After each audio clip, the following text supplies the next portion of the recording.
परी प्रवास। आज फार खुशीत होते मी। पहिल्यांदाच प्रेरणाच्या घरी जाण्याचा योग जुळून आला होता।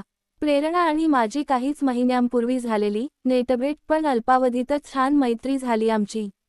फोनवर याच वेळा बोलणे होते, पण आज तिच्या घरी प्रत्यक्ष जाण्याची ही पहिलीच वेळ।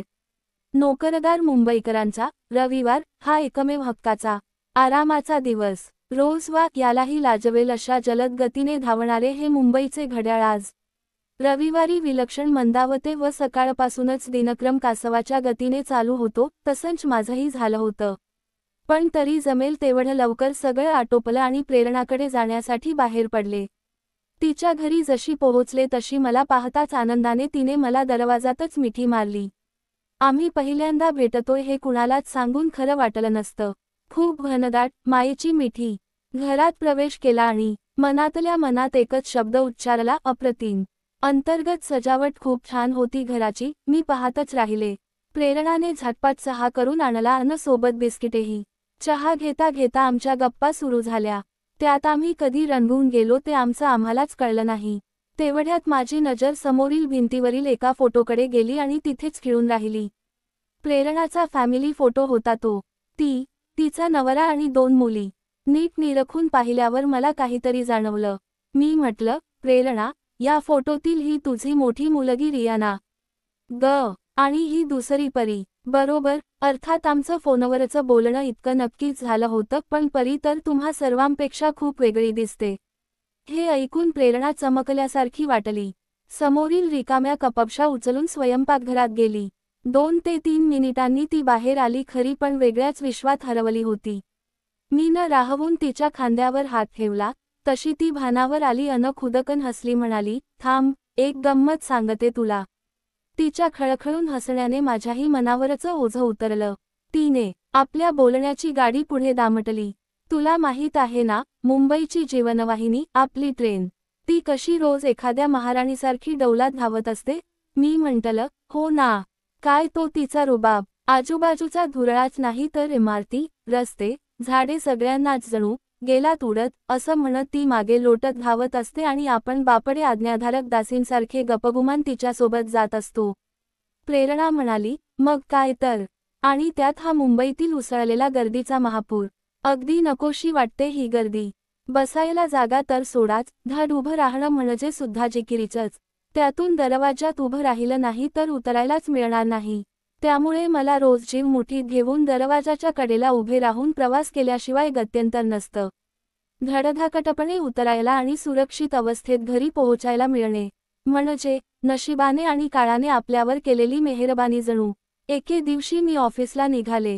प्रवासाच्या मधल्या पट्ट्यात एका विशिष्ट जागी रोज सिग्नल लागतो आणि तेवढ्यापुरती गाडी जवळजवळ 5 मिनिटे तिथे थांबते, तशीच ती आजही थांबली होती। तेवढ्यात मला ती दिसली। रुळांच्या लगतच असलेल्या रेल्वे पटरीजवळ राहणाऱ्या बांधकाम मजुरांनी तात्पुरत्या बांधलेल्या पत्र्याच्या एका घराबाहेर एक मुलगी खेळत होती। जेमतेम 4-5 वर्षाची असेल। मातीने नखशिखांत बरबटलेली होती ती, आपल्याच मस्तीत टेप्पर खेळण्यात दांड होती। मध्येच ती थांबली। कपाळावरून वाहणारा घाम आणि गळते नाक फ्रॉकच्या बाह्यांना पुसत उभी राहिली। दिसायला तशी काळीसावळी, नाजूक चणीची, विलक्षण बोलके डोळे। आजूबाजूच्या पिलावळीशी चिवचिवाट करताना त्या वयातही तिच्या वागण्यात बोलण्यात कमालीचा आत्मविश्वास दिसत होता। गाडी सुरू झाली तशी ती आणि तिचे छोटेसे वेश दोन्ही मागे पडलं। नोकरीच्या निमित्ताने इतकी वर्षे ट्रेनच्या प्रवासात गेली। त्यादरम्यान डब्याच्या अल्पकालीन रहिवासी असलेल्या असंख्य बायकांची तसेच ट्रेन पुढे जाताना मागे पडलेली अशी बरीच विश्वे नजरेच्या खिडकी पलीकडून गेली, तरी आजतागायत त्या खिडकीत कोणतंच वेश स्थिरावलं नाही। पण का कुणास ठाऊक, त्या छकुलीमध्ये, होय तिचं नाव मी छकुली असं ठेवलं, असं काय होतं की माझ्यावर मोहिनी पडली आणि मला मागे वळून पाहण्यास भाग पाडलं। तो मातीतला ठिपका दिसेनासा होईपर्यंत मी मागे वळून पाहत राहिले। पुढे ती रोज मला दिसायची। कधी टेप्पर खेळताना लायबाग नाचणारी, तर कधी त्याच मातीत फतकल मारून बसलेली आणि हातातल्या मळक्या बाहुलीचे लाड करण्यात तल्लीन।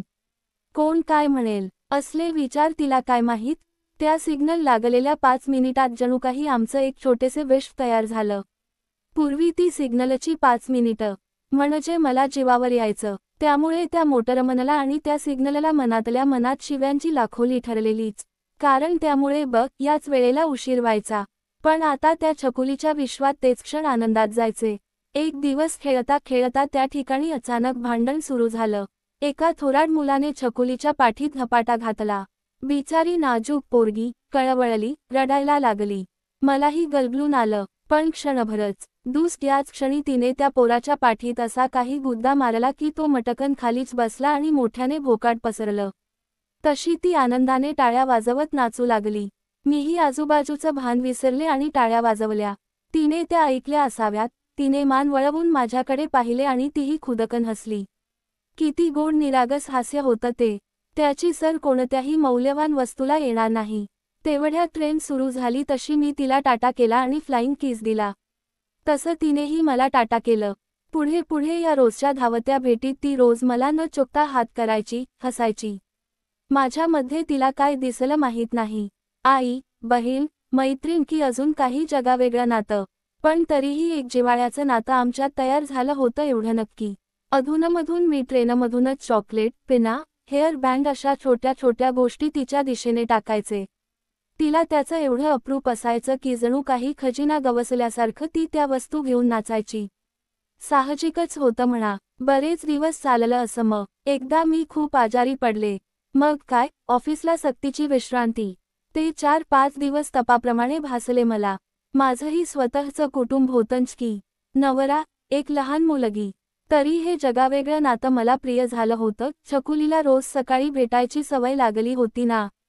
त्यामुळे अजिबातच करमेना मला. तब्येत थोडी सुधारल्यावर मी ऑफिससाठी निघाले. कधी एकदा छकुलीला पाहायन असं झालं होतं. गाडी सिग्नलला थांबली पण ती कुठेच दिसेना. अरे, कुठे गेली असेल ती? नजरेच्या टप्प्यात समोर सगळीकडे तिला शोधली पण व्यर्थ. तशी थोडी नाराज झाले मी. पण म्हटलं, असेल घरात जेवत नाही तर झोपलेली. दुसऱ्या दिवशी पाहिलं तरी ती नव्हती. असा जवळजवळ आठवडा निघून गेला. तशी मनात कालवाकालव सुरू झाली. मनाभोवती नको त्या विचारांनी रुंजी घालायला सुरुवात केली. तिच्या जीवाचं काही बरंवाईट तर नाही ना झालं? आणि एक जुना प्रसंग आठवला. एकदा खेळता खेळता आपल्याच नादात ती कधी रुळांच्या जवळ आली, तिलाच कळले नाही. मी जोरात ओरडले तेव्हा ती दचकली आणि पटकन मागे फिरली. ते सारं आठवलं आणि पुढच्या विचाराने माझ्या पायातलं त्राणच निघून गेलं. पण तरी पटकन मनाला सावरलं, देवाकडे तिच्या खुशालीसाठी प्रार्थना केली आणि ऑफिसला गेले. असाच पंधरवडा उलटला पण ती काही दिसेना. आता मात्र मन तिच्यासाठी व्याकुळ व्हायला लागलं होतं. कसले तरी अशुभ विचार मनात यायला लागले. त्या लोकांचा तिथला मुक्काम हलला असं म्हणावं तर तसंही काही नव्हतं. मग कुठे गेली असेल तो? तिच्या जीवावर बेतलं नसेल ना? बापरे, किती हे अभाग विचार. मी गपकन डोळेच मिटून घेतले. एक दिवस ऑफिसच्या काही कामासाठी दादरला जावं लागलं. स्टेशन आलं, तशी उतरले आणि तिकडे जायला टॅक्सी पकडली. थोड्या वेळाने सिग्नल लागला अन टॅक्सी थांबली. आपल्याच विचारात गुंग असतानाच टॅक्सीच्या खिडकीवर कोणीतरी टकटक केलं. सिग्नलला भिकाऱ्यांचा, चणे, दाणे, खेळणी विकणाऱ्यांचा सुळसुळाट असणारच. हे सगळे सिग्नलच्या ठिकाणी तो परिसर त्यांना त्यांच्या सासऱ्याने आंदण दिल्याप्रमाणे वावरतात. तर त्यातलाच एक समजून नजर वर करून न बघताच मी हातानेच पुढे जायची खूण केली. पण एका नकाराने ही माणसं थोडीच हटायला. परत खिडकीवर टकटक झाली. असे 2-3दा झाल्यावर मात्र मी वैतागले आणि काहीतरी सुनावण्यासाठी मान वर केली. पण समोर जे पाहिलं त्याने ओठांवरचे शब्द तोंडात विरून गेले. डोळ्यांवर विश्वासच बसेना. समोर ती होती. हो, छकुलीच होती ती. धुळीने बरबटलेली, केस विस्कटलेली, डोळे खोलवर गेलेले, अंगावर, चेहऱ्यावर जागोजागी सूजन मारल्याचे व्रण. किती भयानक अवस्था होती तिची. मला ते सारं बघवेच ना. नजर जागच्या जागीच खिजून राहिली. हॉर्नचा कर्कश आवाज कानात घुमू लागला. सिग्नल सुरू झाला होता, तशी टॅक्सी पण सुरू झाली. आमचं वेश पुन्हा मागे पडत चाललं होतं, पण त्याच वेळेला कुठली तरी एक आंतरिक शक्ती हे सूचित करत होती की कदाचित यावेळेला हे मागे पडणं थांबवलं नाही तर मोठाच अनर्थ ओढावेल. छकुली मला कायमची दुरावेल. अजून विचार करायला वेळच नव्हता. मी जवळजवळ ओरडूनच ड्रायव्हरला लगेच टॅक्सी रस्त्याच्या कडेला घ्यायला सांगितली. पटकन टॅक्सीतून उतरले अन आजूबाजूला न बघता छकुलीच्या दिशेने धावत सुटले.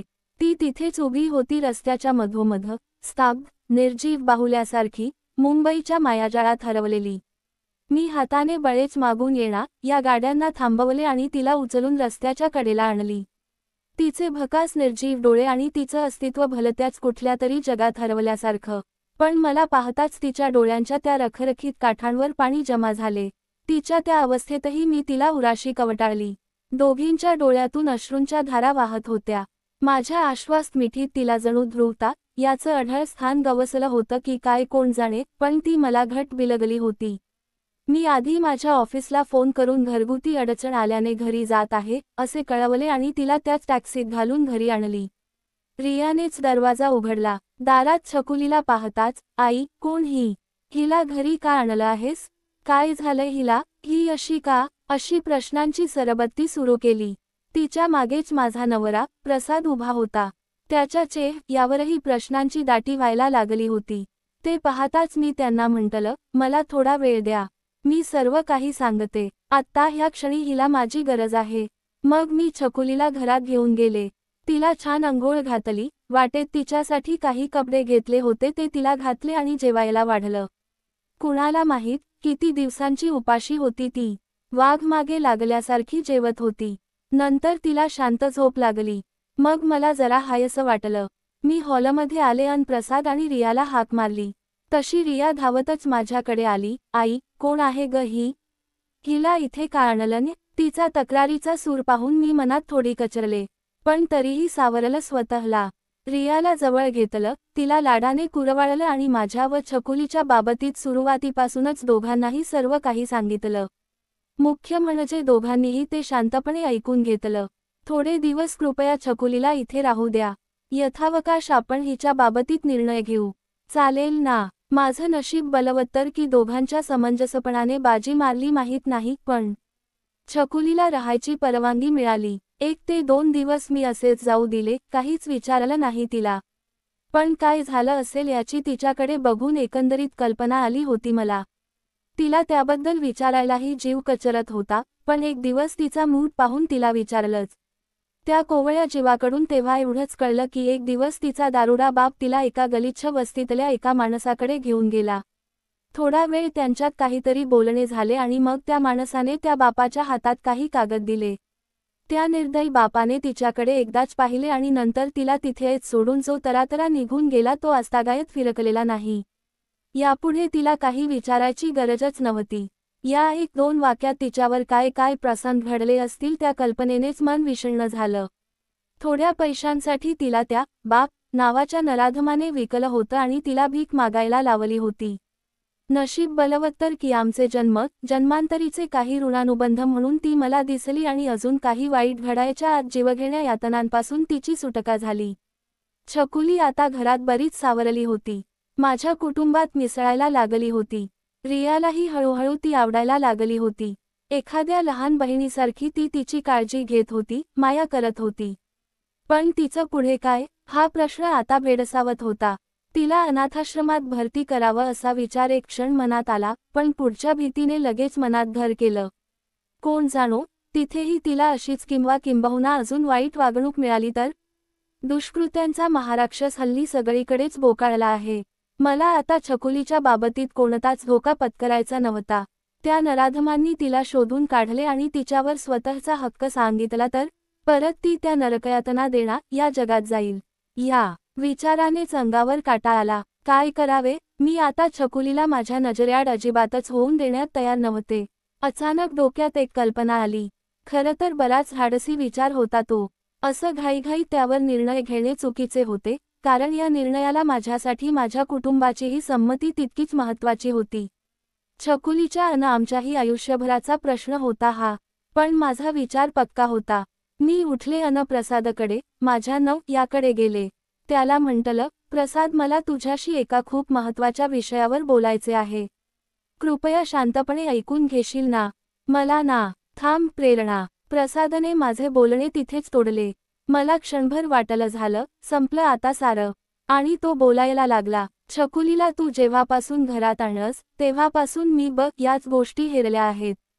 तू मला तिच्या परिस्थितीची पूर्ण कल्पना दिलीस खरी, पण त्यासोबतच तिला तुझा व तुला तिचा लागलेला लळा, तिच्यावरील तुझी मातेची पखरण, पावलोपावली वाटणारी काळजी हे सगळं मी पूर्णपणे जाणून आहे. खरं तर मी स्वतःच तुझ्याशी या विषयावर बोलणार होतो, पण म्हटलं तू बोलायची वाट पाहू. मला हेही माहीत आहे की तू आता माझ्याशी काय बोलणार आहेस. आपण छकुलीला दत्तक घेऊया, हेच ना.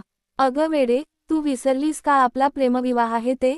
आपल्या सहवासाच्या 4 ते 5 वर्षांच्या त्या काळात आपण एकमेकांना आधी पूर्णपणे जाणून समजून घेतलं व मगच लग्न केलंय.